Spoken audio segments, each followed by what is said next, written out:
नमस्कार दोस्तों।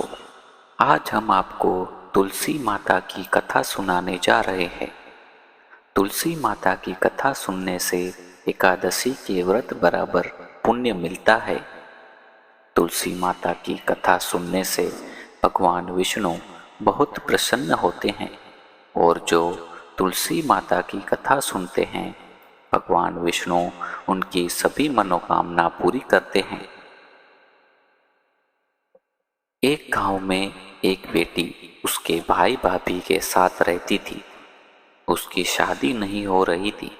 वो तुलसी माता की बहुत सेवा पूजा करती थी।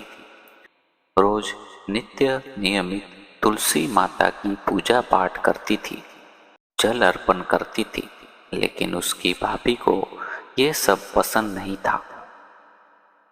उस लड़की की भाभी उसे हमेशा सुनाती रहती थी कि जब देखो तब तुलसी के सामने खड़ी रहती है और पूजा करती रहती है और दूसरा कोई काम ही नहीं करती है।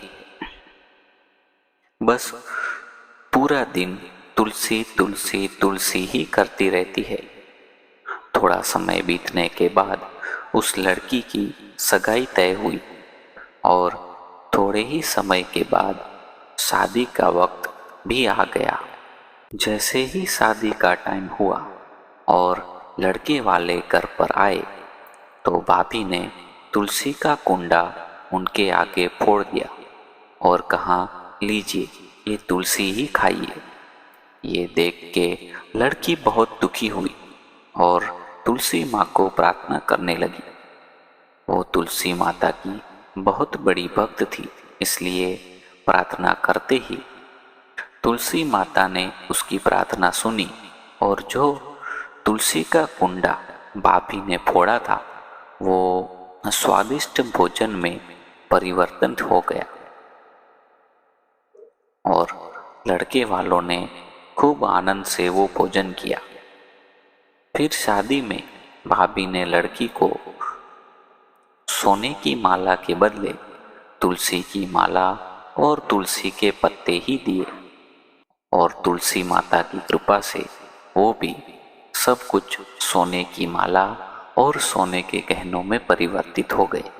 वो लड़की ससुराल गई और ससुराल में सब उसको देख के सब उसकी बहुत प्रशंसा करने लगे। शादी के 2 दिन बाद भाभी उसके पति से बोली, जाइए अभी अपनी बहन को पग फेरे के लिए लेके आइए। दरअसल भाभी देखना चाहती थी कि उसकी शादी एक गरीब घर में की है तो अब वो कैसी है। भाई के पास उसकी बहन को देने के लिए कुछ नहीं था। वो दूसरे दिन अपनी बहन को लेने के लिए गया और वहाँ पहुँच के आंगन में खड़ा होके सोचने लगा कि मैं अंदर कैसे जाऊं, सब क्या सोचेंगे। भाई पहली बार बहन को लेने आया और उसके लिए कुछ लेके नहीं आया, खाली हाथ आ गया। इतने में उसकी बहन बाहर आई और उसने उसके भाई को देखा और उसे अंदर बुलाया। अंदर जाके भाई ने अपनी बहन की सास को बोला कि मैं अपनी बहन को लेने आया हूँ, लेकिन उसकी सास बोली, नहीं, मैं अभी अपनी बहू को कहीं नहीं भेजूंगी। जब से मेरे घर में मेरी बहू आई है तब से मेरे घर में सुख शांति आ गई है। अभी मैं अपनी बहू को कहीं नहीं जाने दूंगी। लेकिन भाई ने बार बार उसकी सास से विनती की। फिर उसकी सास ने बहू को भाई के साथ भेज दिया। फिर बहन उसके भाई के साथ घर गई और भाभी उसको देख के एकदम चौंक गई, क्योंकि उसकी ननद ने बहुत सारे गहने पहने हुए थे और वो बहुत सारा सामान अपने साथ लेके आई थी। ये सब देख के भाभी ने ननद से पूछा कि हमने तो तुम्हारी शादी एक गरीब घर में की थी,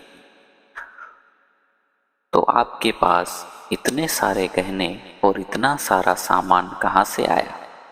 तभी उसकी ननद ने कहा, भाभी ये सब माता तुलसी की कृपा है।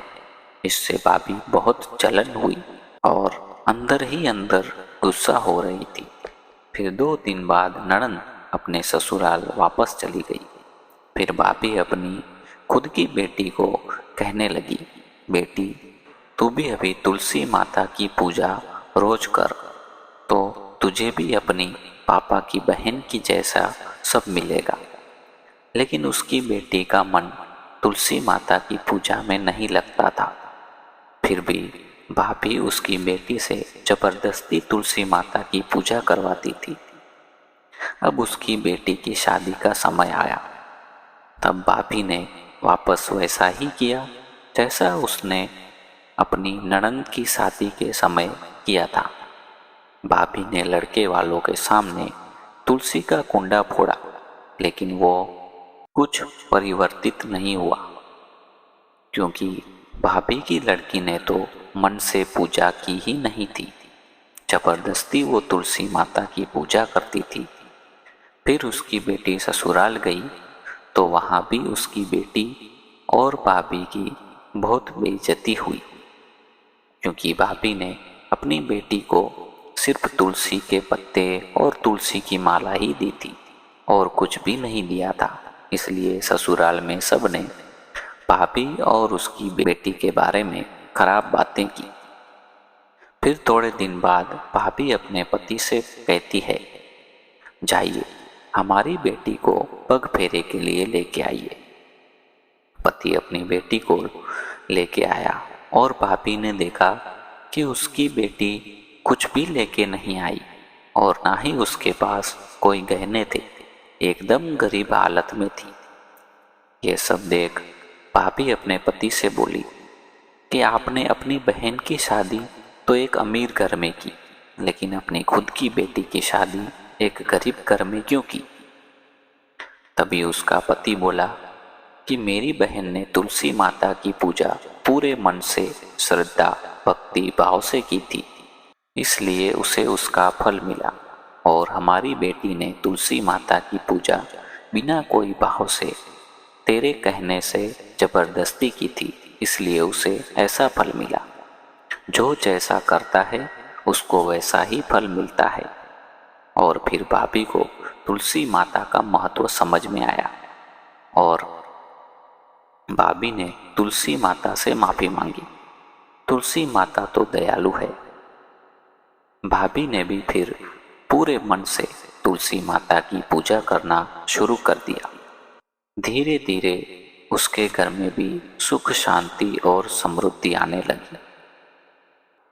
तुलसी माँ ने जैसे ननद को फल दिया वैसे ही सभी को फले और ये कथा सुनने वाले सभी को सुख समृद्धि और शांति दी। जय तुलसी माँ।